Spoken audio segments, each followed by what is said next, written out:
Assalamualaikum warahmatullahi wabarakatuh. Perkenalkan, nama saya Dina Lorenza, nomor NIM 210304190, kelas 3 AMBT 3, Prodi Manajemen dari Fakultas Ekonomi dan Bisnis. Dan dalam video kali ini saya akan menyampaikan uraian dari hasil materi yang saya ringkas demi memenuhi nilai UTS saya di mata kuliah pengampu Bapak Dr. Husnu Fikri SEMM. Dan materi yang akan saya bahas di sini yaitu yang pertama adalah pengertian dan fungsi MSDM, yang kedua perencanaan MSDM, yang ketiga rekrutmen, yang keempat seleksi, dan yang terakhir pertama yaitu fungsi dan pengertian manajemen sumber daya manusia. Manajemen sumber daya manusia disebut juga manajemen personalia, di mana perencanaan, perorganisasian, pengarahan dan pengawasan kegiatan-kegiatan pengadaan, pengembangan, pemberian kompensasi, pengintegrasian, pemeliharaan, dan pelepasan. Tujuan sumber daya manusia itu sendiri yaitu untuk meningkatkan dukungan sumber daya manusia dalam usaha meningkatkan efektivitas organisasi dalam rangka mencapai tujuan. Secara operasional, untuk meningkatkan produktivitas pegawai, mengurangi tingkat absensi, mengurangi tingkat perputaran kerja, atau meningkatkan loyalitas pegawai pada organisasi. Selanjutnya, kegiatan manajemen sumber daya manusia itu secara umum dapat dikategorikan menjadi 4. Yang pertama, persiapan dan pengadaan. Yang kedua, pengembangan dan penilaian. Yang ketiga, pengkompensasian dan perlindungan. Yang keempat, ada hubungan-hubungan kepegawaian dengan materi sebagai berikut. Pada yang pertama, yaitu persiapan dan pengadaan, di mana kegiatan persiapan dan pengadaan meliputi analisis jabatan, yaitu kegiatan untuk mengetahui jabatan-jabatan yang ada dalam organisasi dan tugas serta persyaratan yang harus dimiliki oleh pemegang jabatan. Selanjutnya, rincian tugas, job description. Yang selanjutnya persyaratan tugas atau job specification.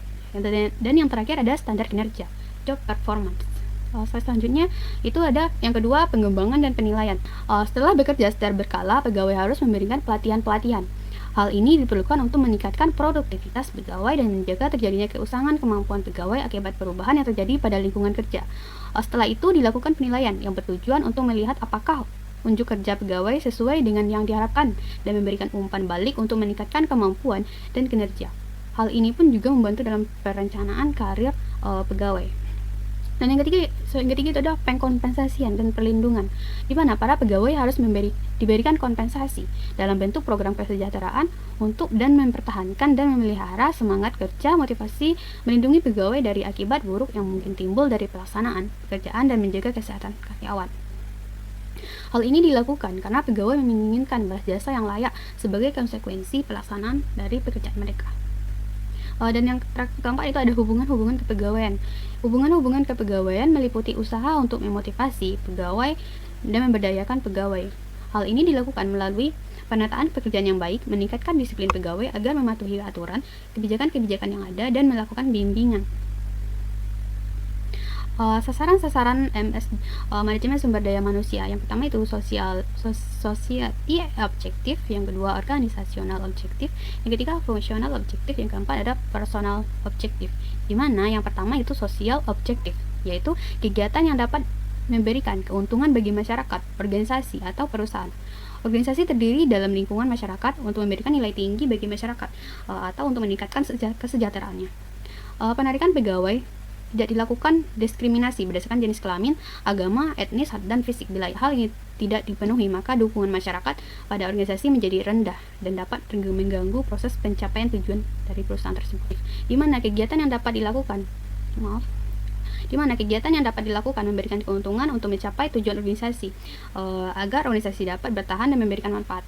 Maka harus mencapai keuntungan atau bekerja sama secara efektif dan efisien agar dapat meningkatkan produktivitas karyawan. Selanjutnya itu ada fungsional objektif.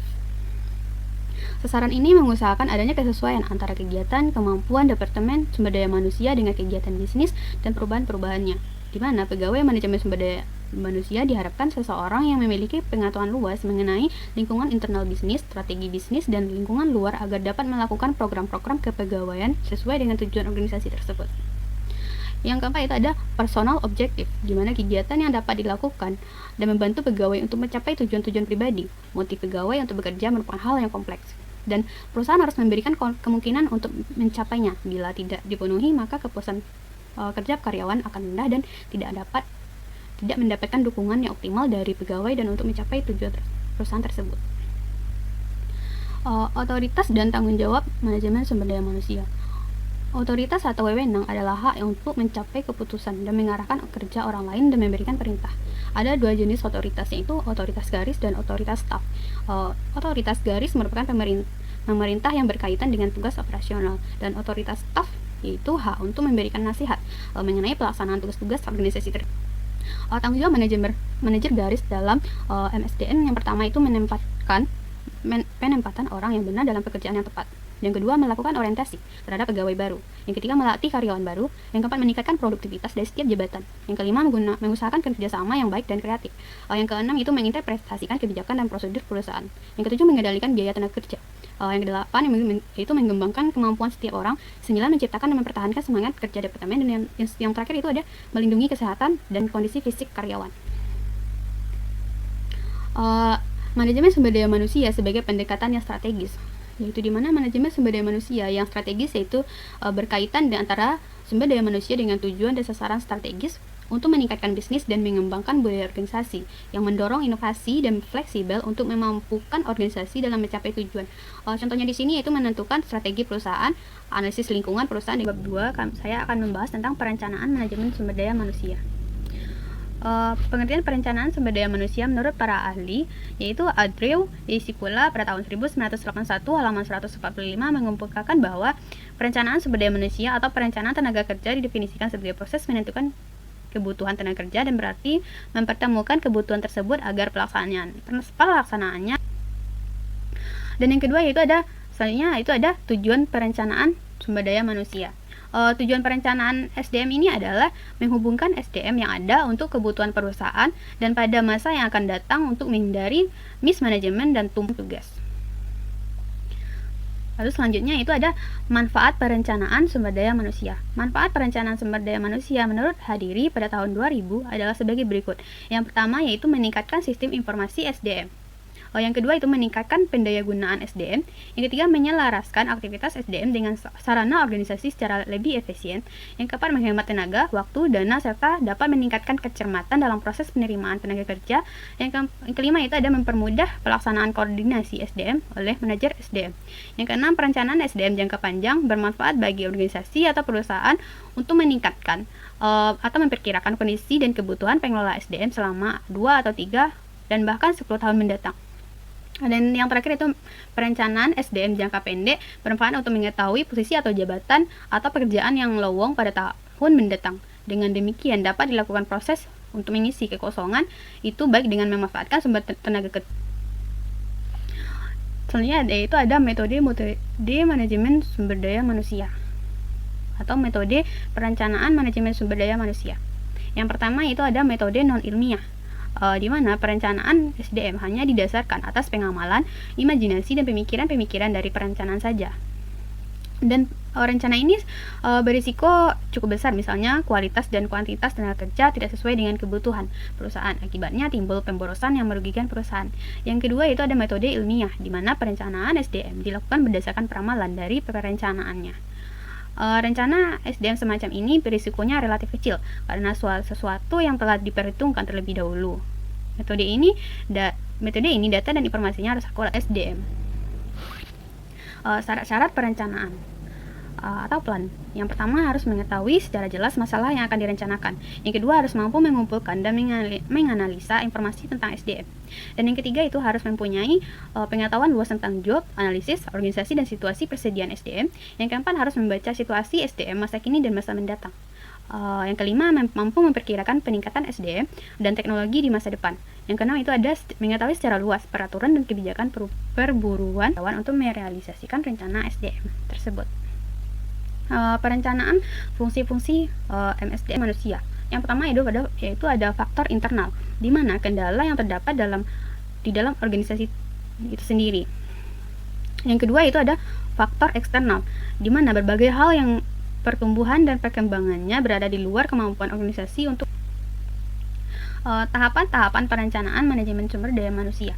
Langkah-langkahnya yang pertama itu ada proses sumber daya manusia diawali dengan memperhatikan faktor strategi dan tujuan organisasi.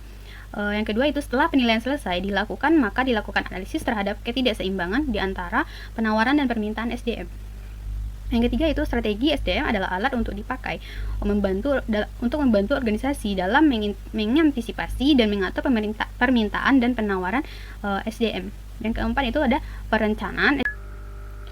Dan di sini saya akan membahas dari materi yang bab ketiga, yaitu tentang rekrutmen, di mana sumber daya manusia di dalam sebuah perusahaan merupakan salah satu elemen penting yang harus dimiliki. Hal ini dikarenakan sebuah perusahaan yang sukses akan selalu membutuhkan SDM yang berkualitas untuk menjalankannya. Untuk mendapatkan SDM yang berkualitas ini, maka perusahaan harus melakukan proses yang disebut dengan rekrutmen. Rekrutmen secara umum itu sendiri merupakan sebuah proses untuk mencari dan mengangkat karyawan yang memiliki kemampuan yang dibutuhkan melalui seleksi. Proses ini dapat dimulai dengan mencari SDM dan kemudian para kandidat yang akan mendaftar akan diseleksi melalui proses rekrutmen oleh perusahaan itu sendiri yang memenuhi spesifikasi pekerjaan tersebut. Dan tujuan rekrutmen itu sendiri yang pertama itu untuk mengikat sebagian besar pelamar kerja sehingga organisasi akan mempunyai kesempatan yang lebih besar untuk melakukan pemilihan terhadap calon-calon pekerja yang dianggap memenuhi standar kualifikasi organisasi. Yang kedua itu tujuan pasca pengangkatan adalah penghasilan karyawan-karyawan yang merupakan pelaksanaan yang baik dan akan tetap bersama dengan perusahaan sampai jangka waktu yang masuk akal. Dan yang ketiga itu ada meningkatkan citra umum organisasi sehingga para pelamar yang gagal mempunyai kesan-kesan positif terhadap organisasi atau perusahaan itu sendiri. Proses rekrutmen ada beberapa, itu yang pertama searching for process, di mana proses untuk memperoleh pelamar yang sesuai dengan kebutuhan yang ada melalui sumber-sumber yang tersedia. Metode yang sering digunakan adalah internal searching dan external searching untuk menarik pelamar yang dapat dilakukan berbagai cara, yaitu dengan direct mail, bursa kerja, headhunter, dan lain-lain.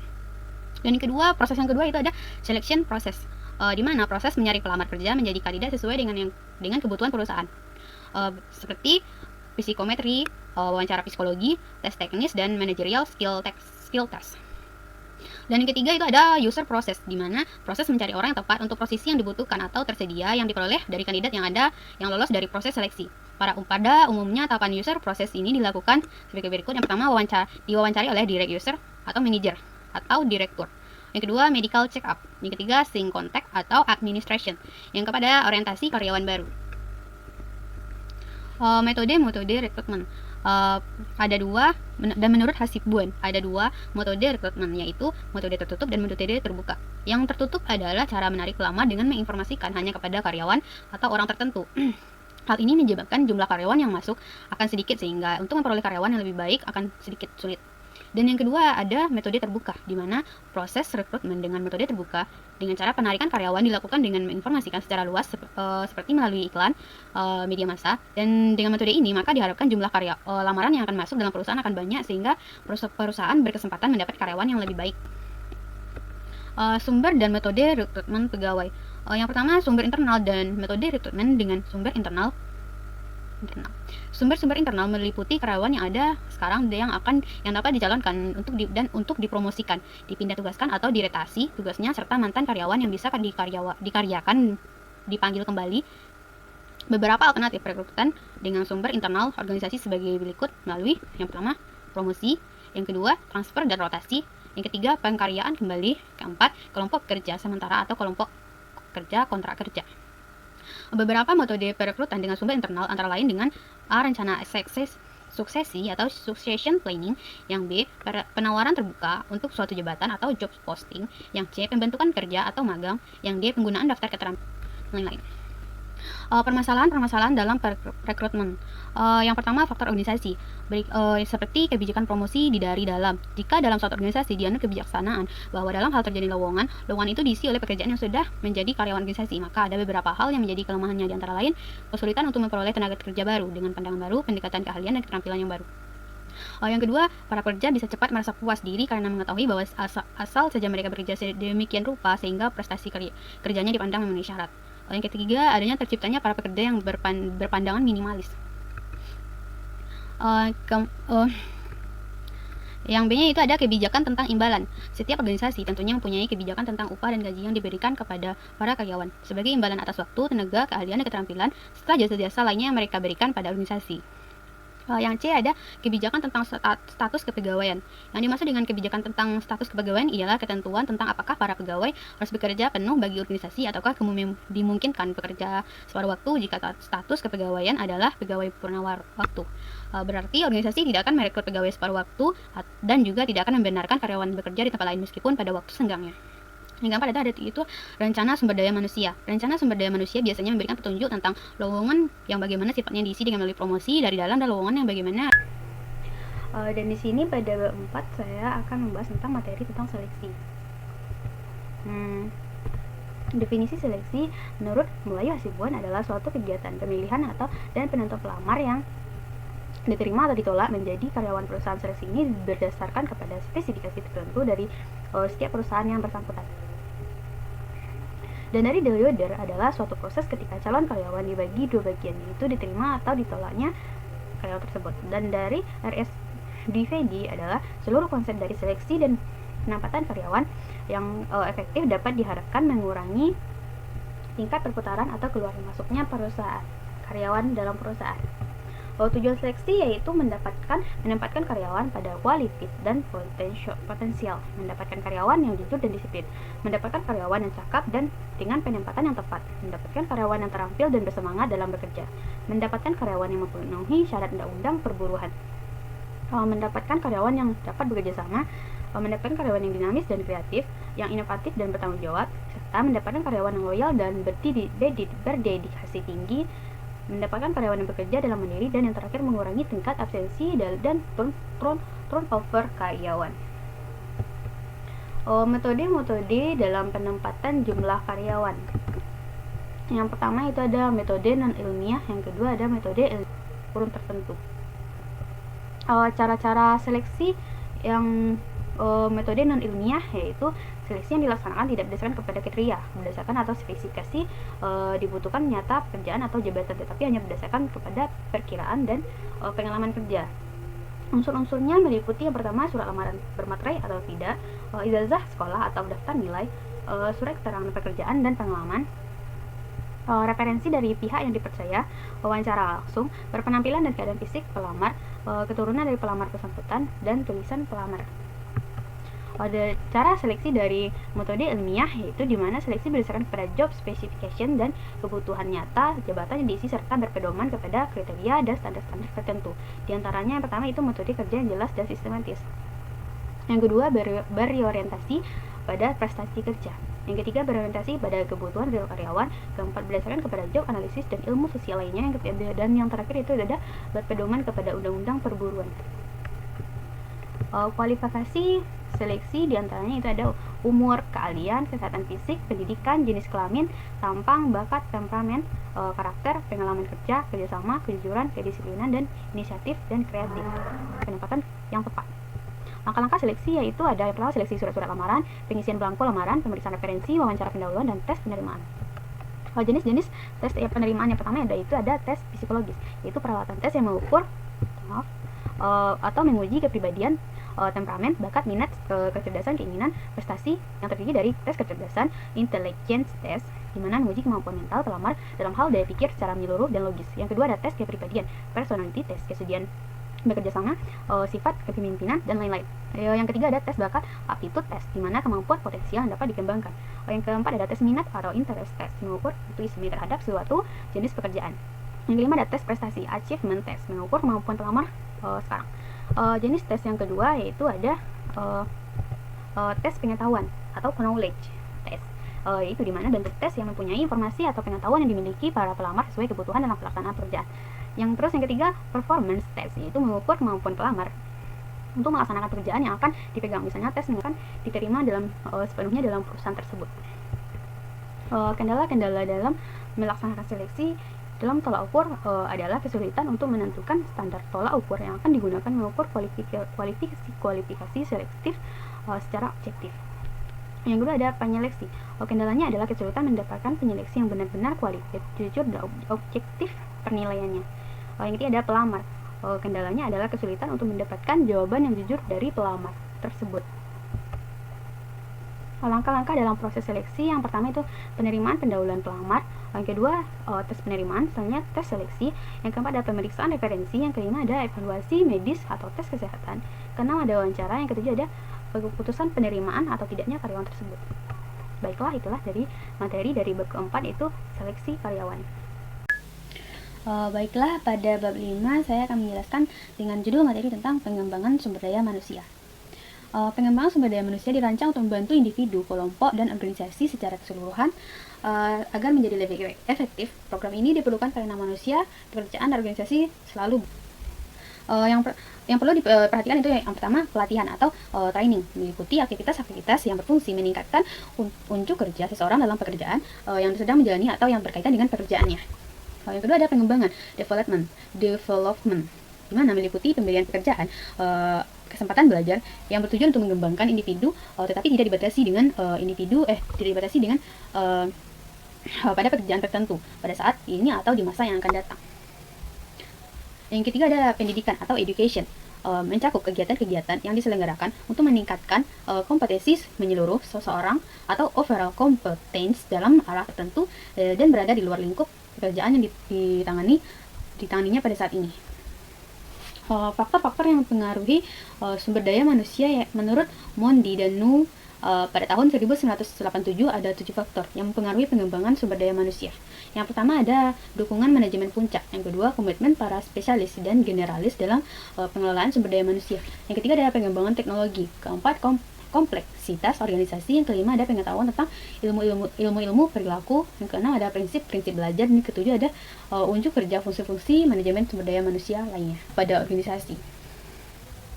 Dan proses pengembangan sumber daya manusia pun dimulai dengan yang pertama menentukan kebutuhan pengembangan atau suatu penilaian kebutuhan komprehensif.